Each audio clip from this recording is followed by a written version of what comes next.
जगन्नाथपुरी में साक्षी गोपाल भगवान है, वृंदावन से आए हैं यहां पर। एक तीर्थ यात्रा हुई और उस तीर्थ यात्रा में एक वयोवृद्ध की सेवा एक युवा करता था।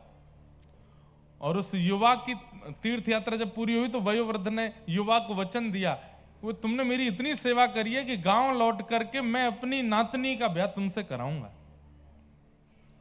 अब उस युवा को तो ब्याह की इच्छा नहीं थी, लेकिन वयोवृद्ध ने कह दिया तो उसके मन में भी इच्छा आ गई, ठीक है मेरा ब्याह हो जाएगा।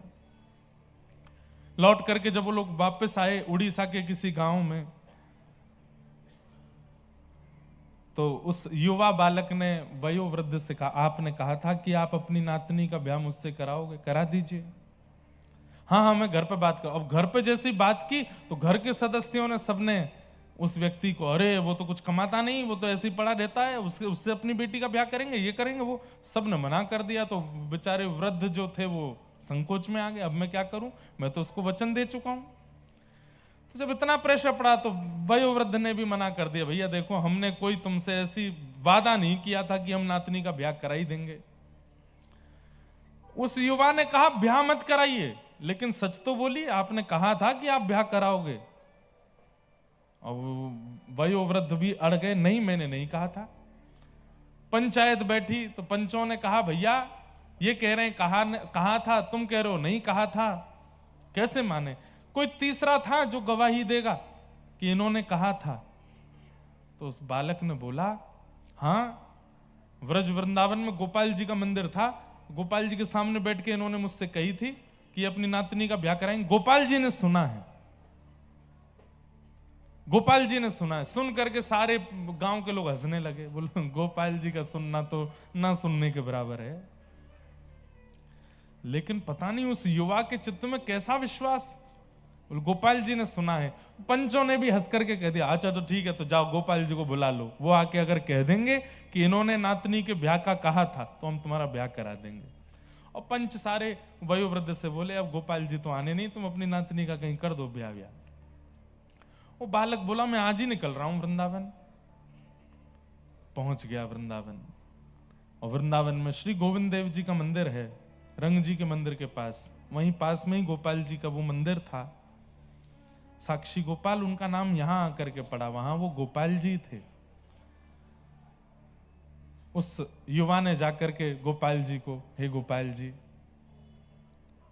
आपने सुना था, उन वयोवृद्ध ने आपके सामने वचन दिया था कि वो अपनी नातनी का ब्याह मुझसे करेंगे, आप मेरे साथ चलो, मेरे साथ उड़ीसा चलो, और वहां जाकर के सबको साक्षी दे दो कि हाँ उन्होंने कहा था। आपका तो गुरुदेव ठाकुर जी घर बस गया, मेरा बस जाएगा। आपके तो एक आदमी 16,000 बसे हुए हैं, एक आध दासों के भी बस जाएंगे तो क्या बुराई है। ठाकुर जी को मनाने लगा। अब ठाकुर जी कहां बोलते हैं, तो चुपचाप खड़े हैं ऐसे मूर्तिमंत होके, जैसे सारे मंदिरों में ठाकुर वैसे ही हैं। रात में पुजारी जी मंदिर बंद करने लगे तो गेट के आगे अड़ गया, बोले बंद मत करो, मेरी बात चल रही है इनसे। पुजारी जी ने धक्का वक्का देके मंदिर बंद कर दिया। रोने लगा, रोते रोते बोले मैं खाऊंगा नहीं, पीऊंगा नहीं, प्राण त्याग दूंगा यहां पे, क्योंकि मैं वापस गांव जाने लायक तो बचा नहीं। वापस खाली हाथ गांव जाऊंगा तो गांव के लोग और हंसी उड़ाएंगे। गोपाल जी, सबकी लाज रखी आपने, मेरी भी रख लो। जैसी लाज राखी द्रौपदी की, होन न दीन उघारी, जैसी लाख राखी अर्जुन की, भारत युद्ध पछारी। ऐसी मेरी भी लाज रखो ना नाथ, चल दीजिए मेरे साथ। आधी रात का समय हो गया, रो रहा था, बिलख रहा था, कुछ खा पी नहीं रहा था। तो बंद मंदिर के भीतर से गोपाल जी बोल पड़े, ए पागल क्यों रोता है, कुछ खा पी ले, कहीं चला जा।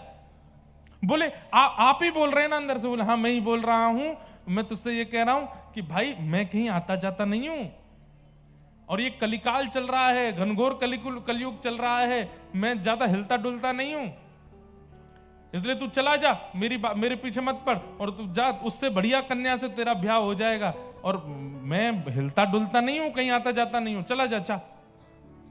रोता रोता बाहर से बोला, हिलते डुलते नहीं हो तो बोल कैसे रहे हो? जब बोल सकते हो तो हिल भी सकते हो, जब बोल सकते हो तो चल भी सकते हो। अब तो मैं और नहीं जाऊंगा, जब आप बोल सकते हो तो चल भी सकते हो, चलो मेरे संग। और रात भर हो गई। ठाकुर जी अंदर से ही बात कर रहे हैं। बोले तुम मुझे कैसे लेके जाएगा? बोले कि मैं व्यवस्था कर लूंगा, बैलगाड़ी में ले चलूंगा। अरे 1-1.5 महीना लगेगा पहुंचने में। तो बोले 8 बार भोजन करता हूं मैं दिन में, अष्टयाम भोजन लगता है मेरा। बोले मैं सब व्यवस्था कर दूंगा, चल दो मेरे साथ। इतना उसने प्रेम से पुकारा। अंत में वो बोल गया मुझे ब्याह नहीं करना है, लेकिन अब मेरे मन में इच्छा हो गई है कि मैं ठाकुर को ले जाऊं अपने गांव में जाके विराजमान, अब आप चल दो। ठाकुर जी बोले ठीक है मैं चल दूंगा, पीछे मुड़ के नहीं देखना। हाँ? जब भोजन कराना होगा तभी मेरे सामने आना। और अर्धरात्रि में ही ठाकुर जी वर्षों से वृंदावन में सेवा करा रहे थे, अचानक से निकल गए, बैलगाड़ी पे बैठ गए। बोले चल ले चल अपने प्रांत में, तेरे यहां विराजेंगे, वहीं रहेंगे। 8 बार भोजन करते हैं दिन में, और भोजन करते करते करते जो 1 महीना में पहुंचने थे 3 महीना में पहुंचे। इतना भोजन करते हैं। और जब चलते थे तो ठाकुर जी नृत्य करते हुए चलते थे, पांव के नूपुर बजते थे। जैसे ही उत्कल प्रांत में पहुंचे, समुद्री रेत उसमें जैसे ही चलने लगे तो ठाकुर जी के नूपुरों में धूल भर गई, तो आवाज नहीं आई। तो उसको लगा पता नहीं ठाकुर जी रुक गए क्या पीछे। जैसे ही पीछे मुड़ के देखा तो ठाकुर जी तो त्रवंग ललित श्याम सुंदर वहीं स्तब्ध हो गए। बोले अब नहीं जाऊंगा आगे। तेने पीछे क्यों देखा? बोले आपके नूपुर की आवाज ही नहीं आई मुझे। ठाकुर जी बोले वहां रेत भर गई है या हमारे ना आई। जय जय, बस 5-6 किलोमीटर दूर रह गया मेरा गांव, चल दो। ठाकुर जी बोले हम तेरे काजे 1000 किलोमीटर चल के आ गए, गांव बारे 5 किलोमीटर ना आ सके? उन तक कहते हैं यहीं आ जाएंगे। गांव में जाके हल्ला किया, बोले गोपाल जी आ गए, साक्षी देने गोपाल जी आ गए। इन्होंने कहा था अपनी नातनी का ब्याह मुझसे करेंगे, देखो साक्षी देने गोपाल जी आए। पूरा गांव इकट्ठा हुआ। आहा, सबके नेत्र सजल हो गए। त्रिभंग ललित श्याम सुंदर मंद मंद मुस्का करके खड़े हैं और सबके सामने साक्षी दे रहे हैं। इन वयोवृद्ध ने मेरे सामने इस युवा बालक का हाथ पकड़ के साक्षी दी थी कि ये अपनी नातनी का ब्याह इससे करेंगे, अब आप इसका ब्याह करा दो और मैं अब स्तब्ध होकर के यहीं रहूंगा। और तब से पूरे नगर में महाराज ये बात सिद्ध हो गई कि यहाँ के गोपाल जी जगन्नाथ धाम की जो यात्रा करता है उसकी साक्षी लेते हैं, उसकी साक्षी करते हैं। कब देंगे साक्षी? मृत्यु के बाद जब हम लोग जाएंगे तो यमराज जी आएंगे, सबसे पहले सारा रजिस्टर खोल के दिखाएंगे और पूरा बताएंगे तुमने ये किया, जीवन में ये किया, इतना मांस खाया, इतना ये गलत काम किया, इतना ये सब किया, इन सब के बदले तुमको अब नरक जाना पड़ेगा। तब आप उनसे कह सकते हो, हे यमराज जी, हम जगन्नाथ जी गए थे, हमने वहां महाप्रसाद पाया था, हमने समुद्र स्नान किया था, नील माधव भगवान का दर्शन किया, नील चक्र का दर्शन किया। तब यमराज जी कहेंगे कोई गवाही है?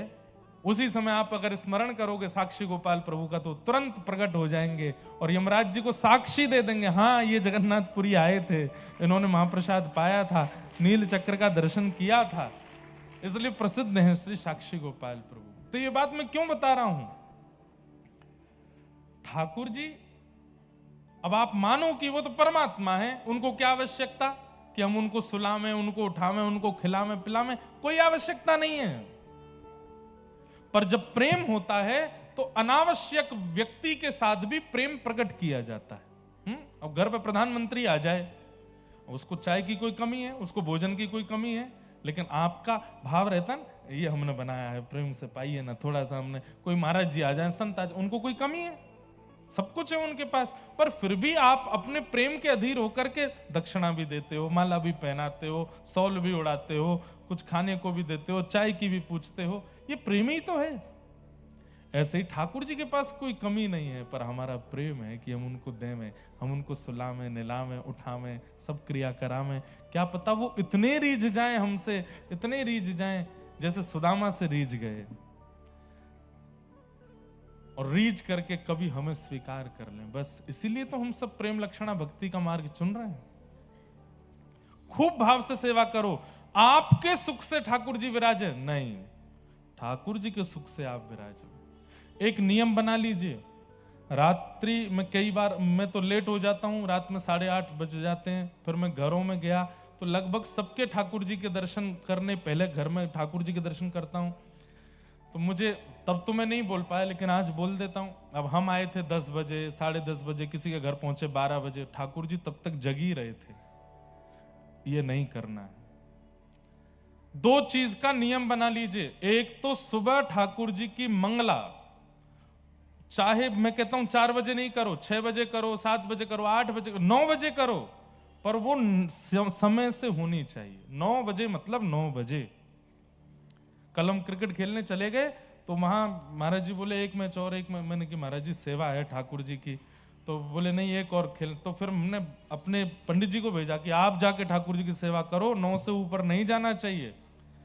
रात्रि में शयन का भी नियम रखो, भले ही महाराज जी 12 बजे आ रहे हैं, महाराज जी आके भोजन पानी करके चले जाएंगे, ठाकुर जी का शयन 8:30 होना है तो होना है। आप कहेंगे इसके पीछे कारण क्या है? कारण सुनो। हम लोगों का, हम तो मानव हैं, हम भी समय बांटते हैं सब में। ऐसे ठाकुर जी ने भी सबको समय दिया होता है, ठाकुर जी का भी समय बटा होता है। ठाकुर जी कहते हैं कि भाई मेरी 8:30 बजे वाके घर पे शयन आरती होगी, वाके बाद में तेरे पास आ जाऊंगा। अब आप 8:30 के 8:45 बजाते हो, 8:45 के 9 बजाते हो, 9 के 9:30 बजाते हो, तो अगले दिन से ठाकुर जी आना बंद कर देते हैं कि भाई ये बहुत विलंब करते हैं, मुझे अन्य भक्तों को समय देना है और ये समय से सेवा करते नहीं है, समय से प्रसाद पवाते नहीं है, समय से कोई ध्यान रखते नहीं है। इनके यहां पे मेरी मूर्ति विराजेगी, मैं नहीं विराजूंगा। मूर्ति में प्रतिष्ठा वैदिक मंत्रों से भी ज्यादा भाव से होती है। आपका समय नियमित है, ठाकुर जी की सुबह इतने बजे मंगला, चाहे दुनिया इधर उधर हो जाए मंगला होगी। और रात्रि में आप चाहे पार्टी में गए हो, चाहे शादी में गए हो, चाहे मॉल गए हो, चाहे पिक्चर देखने गए हो, आपका समय उसी अकॉर्डिंग चलता है कि ठाकुर जी की 7:30 8 बजे शयन होगी, उसके बाद ही मैं कहीं जा सकता हूं। शयन और मंगला ये 2 समय निश्चित रखो, बाकी पूरे दिन की सेवा में ऊपर नीचे हो जाए कोई दिक्कत नहीं। इससे होगा क्या? धीरे धीरे आपके ठाकुर जी जो घर के हैं वो अनुभव कराने लगेंगे। धीरे धीरे उनको ये भाव आने लगेगा कि ये नियम से चलता है, समय से चलता है, भाव से चलता है, इस पे अनुभव कराओ। धीरे धीरे वो अनुभव होने लग जाएगा। इसलिए मंगला का और शयन का ये 2 नियम रखो, और फिर धीरे धीरे आगे चल के आपको अपने आप अनुभव होगा। फिर आप भोग का भी एक नियम बना लोगे, आरती का भी नियम बना लोगे। फिर इत्रों का भी नियम होता है, सर्दियों में गर्म इत्र लगते हैं, फिर वर्षा आ जाएगी तो उसमें वर्षा के इत्र लगते हैं, गर्मियों में खस के इत्र लगते हैं, गुलाब के इत्र लगते हैं। मतलब ऋतु के अनुसार जैसे हम कपड़े बदलते हैं, वैसे ही ठाकुर जी की इत्र सेवा, चंदन सेवा, पोशाक सेवा उसी भाव से होनी चाहिए। ये सब बातें इसलिए हैं, जरूरी नहीं है करना, पर हां जिनको अनुभव की इच्छा हो कि मुझे अनुभव हो ठाकुर जी का, वो अपनी सेवा प्रणाली को सुंदर बना लो, अपने सेवा भाव को सुदृढ़ कर लो। श्री सुदामा जी ने ठाकुर जी को सुख दिया, इसलिए ठाकुर जी ने उनको सखा बनाया। आप ठाकुर जी के सुख में सुखी रहिए, अपने सुख में ठाकुर जी को मत रखो। हम 11 बजे तक जग रहे हैं तो हमारे ठाकुर जी भी जग रहे हैं। हम अपने लाल जी को उत्सव जब होता है ना, ठाकुर जी का वार्षिक उत्सव, तब तो जगाते हैं 11-12 बजे तक। उसके लिए भी एक विशेष 9वां भोग और लगता है ठाकुर जी को उसको बोलते हैं श्रम भोग। क्या बोलते हैं? श्रम भोग मतलब मेहनत करिए, ठाकुर जी ने आज 4 घंटा ज्यादा जगे हैं तो ठाकुर जी को एक लोभ दे देते हैं, ठाकुर जी 2 घंटा एक्स्ट्रा थोड़ा मंदिर खुला रखेंगे, श्रम भोग पा लेना। श्रम भोग में क्या पाते हैं? मिष्ठान पाते हैं ठाकुर जी। प्रेम से मीठे का भोग लगाओ ठाकुर जी को, नया बना करके कुछ श्रम भोग। तो ये सब नियम है, सब भाव हैं।